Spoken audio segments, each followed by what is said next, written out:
स्पष्ट समझ लीजिए, ये बहुत चिंतन करके अपने जीवन में फिर आपको बता रहे हैं। भगवत प्राप्ति में सबसे बड़ी बाधा क्या है? हमारा मन का स्वरूप संकल्प विकल्प करके भोगों में फंसाना। मन से हमारी इतनी घनी दोस्ती हो गई है जन्म जन्मांतर से कि मन ने जो चाहा वो मेरी चाह है, यही बंधन है, यही बंधन, इसी को पकड़ना है। मन ने जो चाहा, मन चाहता क्या है? 5 ज्ञानेंद्रियों के द्वारा भोगे जाने वाले समस्त विषय, जितने त्रिभुवन में भोग हैं उन सबको 5 में स्थित कर दिया गया। शब्द, स्पर्श, रूप, रस, गंध, और 5 ज्ञानेंद्रियों के द्वारा इनको जाना जाता है, ज्ञान होता है इनका। और इन भोगों को भोगने के लिए मन संकल्प विकल्प बनाता है। मन को मैं मानकर, मन को अपना मानकर हमारी दुर्गति हो गई, हम बंधन से युक्त हो गए, दुख पर दुख भोगते चले जा रहे हैं। सुख की लालसा से सुख भोग क्रिया परिणाम भयानक दुख, इसका मूल मन को सुधारना केवल इसकी मित्रता को हटा देने से होगा, दूसरा कोई उपाय नहीं है। ये आप अच्छे से समझ लीजिए। मन को यदि सुधारना है तो इससे दोस्ती हटानी पड़ेगी। बहुत कठिन है इससे दोस्ती छोड़ना। ये जो चाहता है वही मेरी चाह है, ऐसा हमें भ्रम हो गया है। ये अशांत तो हम अशांत, ये शांत तो हम शांत, ये भोगों में तो हमें चाहिए भोग, मैं भोगता। बड़ा विचित्र ये बंधन हो गया है। अगर समझ पा रहे हो, मन की दोस्ती, मन में तन्मयता, मन में अपनापन, यही हमारी मन की गुलामी का मुख्य कारण है, यही बंधन है। जब तक हम मन से दोस्ती नहीं हटा देंगे, मन में तदात्मता जो हो गई उसे नहीं हटाएंगे, अपनापन जो हो गया उसको नहीं हटाएंगे, तब तक इस पर शासन नहीं कर पाएंगे। जब तक मन को अधीन नहीं कर पाएंगे तब तक भजन नहीं हो सकता। भजन की बातें हो सकती हैं, फिर भजन की बातों से हम सम्मान चाहते हैं, रुपया चाहते हैं, नाना प्रकार के भोग चाहते हैं, मनोकामनाओं की पूर्ति चाहते हैं। वो इन के इन प्रकार फंसा के ही रखता है, वो मुक्त नहीं होने देता। इसीलिए शास्त्रों में कहा गया है, बंधन और मोक्ष का कारण तुम्हारा मन ही है। विषय चिंतन भोगों में लगा हुआ मन बंधन का कारण है, भगवत चिंतन प्रभु में लगा हुआ मन मोक्ष का कारण है। स्पष्ट वर्णन किया गया है। इसलिए धैर्य पूर्वक अंतर्मुख होकर के इस मन से दोस्ती हटा दीजिए। ये बिना सत्संग के आप इस युक्ति को नहीं जान पाएंगे। आप इंद्रियां नहीं हैं, आप मन नहीं हैं, आप शरीर नहीं हैं, आप प्राण नहीं हैं, आप भगवान के अंश हैं, ये प्रकृति के अंश हैं, आप परमात्मा के अंश हैं। अपने को भूलकर इनकी अधीनता स्वीकार करके हमारी ये दुर्गति हो गई कि हम तुच्छ विषयों के अधीन हो गए। ऐसा लगता है यदि मन हमारा साथ नहीं देगा तो हम तो किसी काम के नहीं रह गए। अगर हम भोग नहीं भोगेंगे तो हमारा जीवन ही क्या रह गया। ये भ्रम बैठ गया है। यद्यपि आप पूर्ण काम हैं, आपको किसी भी वस्तु, व्यक्ति, स्थान, भोग की किंचित मात्र आवश्यकता नहीं है, पर आपका ये मन आपको अधीन करके भोगों में सुख है, यही जीवन है, यही लाभ है, ऐसा भ्रम करा दिया है। उसी भ्रम को दूर कराने के लिए श्री भगवान गुरुदेव के रूप से, शास्त्र रूप से, नाना प्रकार के धर्मार्थ कार्यों के रूप से, कि इससे मन पवित्र होगा। पवित्र मन निष्काम होता है, अपवित्र मन कामी होता है। जब तक मन पवित्र नहीं होगा तब तक प्रभु से प्रेम या प्रभु का तन्मयता पूर्वक भजन असंभव। निर्मल मन जन सो मोहि पावा। निर्मल मन प्रभु के नाम, प्रभु के धाम, प्रभु की लीला, प्रभु के रूप, इन्हीं से निर्मल होता है। संसार का नाम, संसार का रूप, संसार की जो त्रिगुणात्मका माया के द्वारा खेले जाना वाला खेल है, ये सब मलिन करने वाला है मन को, और हम इसी में लगाए हैं, इसीलिए हमारी दुर्दशा हो रही है। बिल्कुल सच्ची मानिए, ये हमारे इस समय शत्रु पक्ष का काम कर रहे हैं, मन और इंद्रियां। देखो, कई बार का ध्यान दीजिए, पैसा दे के ये जानते हैं कि इसमें जो नाटक हो रहा है वो बिल्कुल झूठा है। आप जाते हैं, आप वहां 3 घंटे बैठते हैं, कोई मन को विक्षेप नहीं, कोई मन भागेगा नहीं कहीं, आराम से आपको 3 घंटे साथ देगा। लेकिन 30 मिनट माला उठाइए, देखिए फिर इसकी चाल कितना भागता है। तो शत्रु हुआ या मित्र, गलत कार्य के लिए पूरा तन्मयता होकर साथ देगा, भगवत कार्य के लिए एकदम खिलाफ हो जाएगा। तो इसकी चाल को नहीं समझ रहे। हमारा मन हमारा दुश्मन है इस समय। इससे हमारी मित्रता का मतलब है बंधन, मित्रता का मतलब है सर्वनाश। बहुत बहुत सावधानी की जरूरत है। ये मन 5 मिनट ऐसी चेष्टा करा देगा, आजीवन कारावास। कुछ क्षण ऐसी चेष्टा करा देगा, फांसी की सजा। कुछ क्षण ऐसे पाप करा देगा, नहीं कोई जानेगा, तो अंदर से भयानक रोगों की उत्पत्ति, अशांति, हृदय का हर समय दाह युक्त होकर जलना, बहुत प्रकार से कष्ट ही कष्ट देने वाला है। दुख योनया, इससे दुख ही प्रकट होता है। इसलिए उपासक अपने आप को और मन को अलग करना सीखे। मन की मांग जो सही है वो पास कर दीजिए, जो गलत है उसको ना कर दीजिए, और बहुत जोर से ना कीजिए। नहीं नहीं नहीं, 1000 बार वो आपके सामने पेश करेगा, बड़ा सुख मिलेगा। नहीं, पर हम अंदर से कहीं ना कहीं टूट चुके हैं, हार चुके हैं। तो हमें लगता है कि यदि हम मन का साथ नहीं देंगे तो हाँ, ये हमको जलाएगा, ये हमको परेशान करेगा, और वो मैं सह नहीं सकता। इसी से हम मुक्त नहीं हो पा रहे, इसी से हम परमानंद में नहीं डूब पा रहे। यही कमजोरी है, इसको अच्छे से समझिएगा। मन से एक बार युद्ध करना पड़ेगा। यदि इतना सत्संग के द्वारा हम विवेक प्राप्त कर ले कि ये मैं नहीं हूं मन, ये मेरा नहीं है मन, प्रकृति का अंश है, बस फिर तो आप लड़ सकते हैं। और जब मेरा मन, तो आपकी सामर्थ्य नहीं कि ना बोल सकें। जबान से ना बोलेंगे, कदम वहीं चलेंगे जिधर मन ले जाएगा। ये बड़ा सूक्ष्म विषय, इसको समझ लीजिए। सब का सब पूरा अध्यात्म इसी बात पर टिका हुआ है। अगर मन निर्मल तो भगवत साक्षात्कार, मन निर्मल तो स्वरूप स्थित, मन मलिन तो दुर्गति।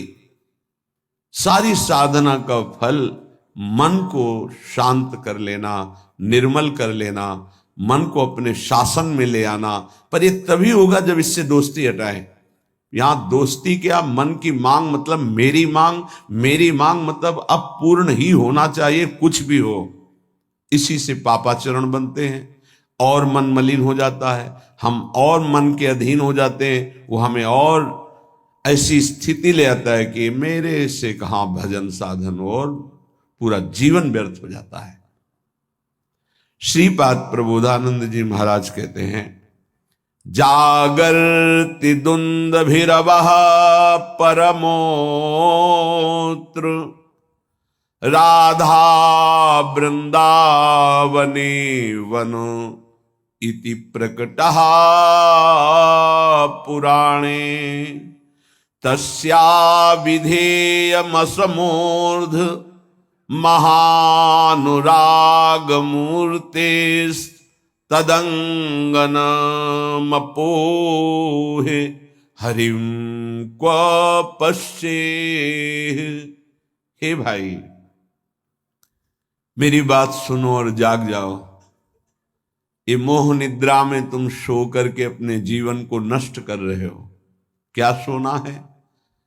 ये मेरी पत्नी, मेरा पुत्र, मेरा मकान, मेरी संपत्ति और इतना एकत्रित कर लिया है, अब और आगे इतना एकत्रित करूंगा, ये भोग लिया है, आगे ये भोग लूंगा, ऐसा ऐसा।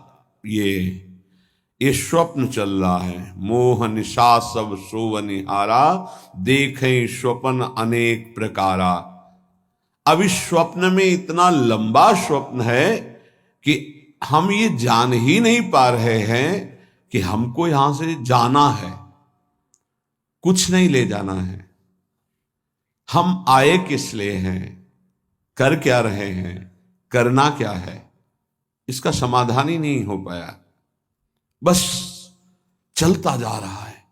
दूसरे को दाह संस्कार करके शौक आता है, समझाता है दूसरों को, खुद नहीं समझता कि यही दशा मेरे शरीर की होने वाली है। फिर इसके बाद कोई नवीन शरीर मिलेगा जिसमें हम साधना नहीं कर सकते, जिसमें हम बंधन से मुक्त नहीं हो सकते। इसलिए जागो, प्रभु की प्राप्ति ही जगना है। जहां तुम्हारे हृदय में भाव आया कि मुझे इस जन्म में भगवत साक्षात्कार करना है, जीवन मुक्त होना है, जगना प्रारंभ हो गया। अगर ये चाह नहीं आई तो सो रहा है, चाहे कोई भी हो। 18 पुराण कंठस्थ हो, चारों वेद कंठस्थ हो, लेकिन लक्ष्य भगवत प्राप्ति नहीं है तो सोया हुआ है। जगा हुआ पुरुष वही माना जाता है। मोह का नाश होकर ज्ञान का प्रादुर्भाव हो जाना। होय विवेक मोह भ्रम भागा, तब सब विषय विलास विरागा। जगा हुआ पुरुष जिसके हृदय में बात आ गई है, मुझे स्वरूप स्थित होना है, भगवत प्रेम प्राप्त करना है, भगवान से मिलना है, पक्का इस जन्म में मिलना है भगवान से, ये बात आ गई, वो जगा हुआ पुरुष है। तो ये बात जान लो कि भगवान कहां मिलेंगे। श्रीपाद कहें, ये हम डंके की चोट से कहते हैं कि हमारी लाडली जू परम पावन वृंदावन धाम में अभी इसी क्षण लीला परायण है। राधा वृंदावने वन इति प्रकटः पुराणे। बहुत से शास्त्रों में ऐसा वर्णन, गर्ग संहिता देख लीजिए, पाताल खंड में ब्रह्म वैवर्त पुराण में बहुत सुंदर वर्णन है, जगह जगह वर्णन है। तो जहां हमारी किशोरी जो है वहीं प्रभु विराजमान है। अब सूक्ष्म विषय इसका, किशोरी जो प्रेम रूप है, जहां प्रेम है वहीं हरि है। प्रेम के बिना हरि का साक्षात्कार नहीं हो सकता। प्रेम का मूर्तिमान स्वरूप हमारी प्रिया जो है, इसीलिए हम कहते हैं राधा राधा राधा। क्योंकि राधा उच्चारण किया तो जिनका नाम राधा है वो देखे, और जिनको प्राण प्रिय है वो देखे। प्राण प्रिय है हरि को, हरि रसना राधा राधा रट, स्वयं हरि जो राधा राधा रटते हैं, और किशोरी जो प्रिया प्रीतम दोनों हमारी तरफ देखेंगे राधा उच्चारण से। तस्या विधेय मसमूर्ध महानुराग, किशोरी जी की कृपा से ही महाअनुराग प्रकट होता है। महाअनुराग में ही हरि का साक्षात्कार होता है, प्रिया प्रीतम का साक्षात्कार होता है। इसलिए अगर हमारे वाक्य को आप समझ पा रहे हो, श्रीपाद कह रहे हैं, तो आप वृंदावन का आश्रय ले लीजिए। अगर अखंड वास नहीं प्राप्त हो पा रहा तो आश्रय ले लीजिए, रजरानी का सेवन कीजिए, धाम आइए, बार बार यहां दर्शन कीजिए, प्रदक्षिणा परिक्रमा कीजिए, बैठकर एकांत में नाम जप कीजिए। बहुत बड़ा प्रभाव धाम में जो भजन करता है तो बहुत कई गुना बढ़ करके उसको लाभ मिलता है। इसलिए यहां बहुत जल्दी भगवत प्राप्ति होती है। मथुरा में 6 महीने में भगवत साक्षात्कार कर लिया ध्रुव जी ने। देखो 6 महीने भी बहुत होते हैं। अगर व्याकुलता बढ़ जाए, तन्मयता हो जाए, तो 6 मिनट में भगवान साक्षात्कार करा दें। वो बहुत कृपालु है। मिलंति चिंता मणिकोटि कोट्या। अब ये बात समझनी है, स्वयं का मन तन्मय हो जाएगा। कितनी छोटी गिरी हुई स्थिति है। त्रिभुवन का कोई भी आकर्षण हमारा नाम न छुटवा पावे, भगवत स्मृति न छुटवा पावे, तब तो साधना मानी जाएगी। बिल्कुल सावधान। श्रीधाम वृंदावन का जो वास है, आश्रय है, ये बहुत जोर का है। आश्रय से ही भगवत प्राप्ति हो जाएगी अगर दृढ़ निष्ठा आ जाए। कोटि कोटि चिंतामणि रत्न आदि आपको प्राप्त हो तो भी तुम आश्रय मत छोड़ना, प्रभु का, वृंदावन का, धाम का। पहली बात तो ये भगवत आश्रय कहीं भी।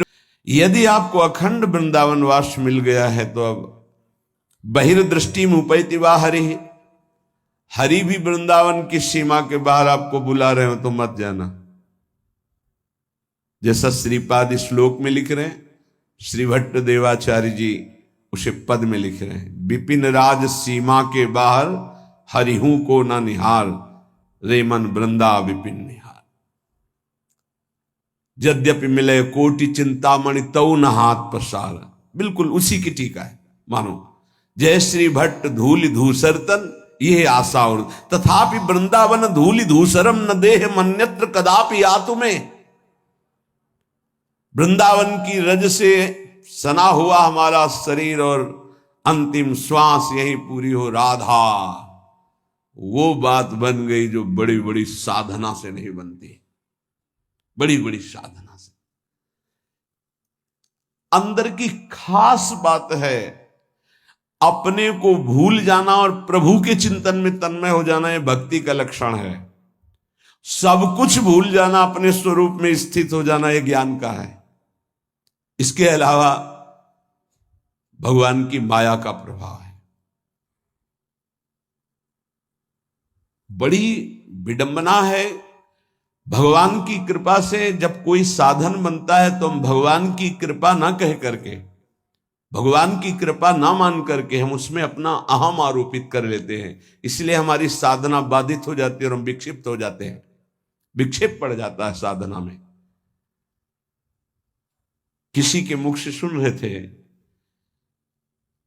कि मैं केवल प्रवचन नहीं कर रहा हूं, इतना समय हो गया, ये नहीं खाया, ये नहीं पिया, ऐसा, ये त्याग।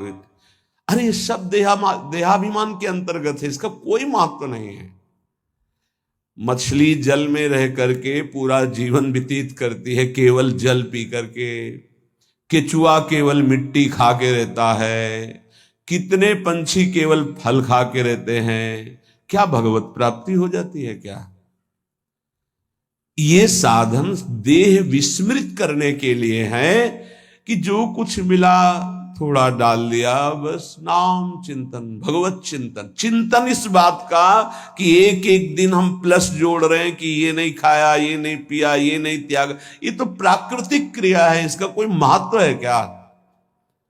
देह धर्म से युक्त होकर, देहाभिमान से युक्त होकर ऐसी चेष्टाओं में साधक उन्नति नहीं प्राप्त करता, गर्व करता है और पतन हो जाता है।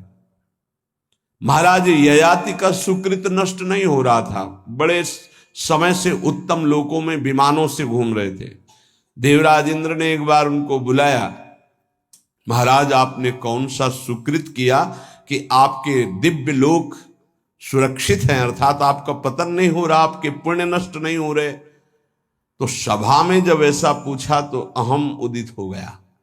महाभारत में भगवान व्यासदेव जी वर्णन करते हैं। उन्होंने कहा ना कोई ऐसा हुआ है, ना आगे होगा। जैसा मैंने दान किया, तप किया, सुकृत किए, बस ऐसा निकलना था कि सारे सुकृत भस्म हो गए। देवराज इंद्र ने कहा विश्व के समस्त ऋषियों का, महात्माओं का, धर्मात्माओं का आपने अपमान कर दिया, आप भ्रष्ट हो जाए। उसी अगर श्री जी के चरणों का दृढ़ भरोसा है तो पतित नहीं हो सकता उपासक। बाहर और भीतर, संसार में और धाम में, दोनों बात समझ लीजिए। हृदय में और बाहर व्यवहार में, धाम में और संसार में, वही सौभाग्यशाली माना जाएगा जिसका चिंतन प्रभु से हो रहा है। जो प्रभु के चिंतन में जुड़ा हुआ है वही महान सौभाग्यशाली। धाम की एक असीम कृपा है, पर आप धाम में रहकर प्रिया प्रीतम का चिंतन नहीं करते, मनमानी पापाचरण करते हो, तो पुनः यही जन्म होगा, लेकिन दंड मिलेगा।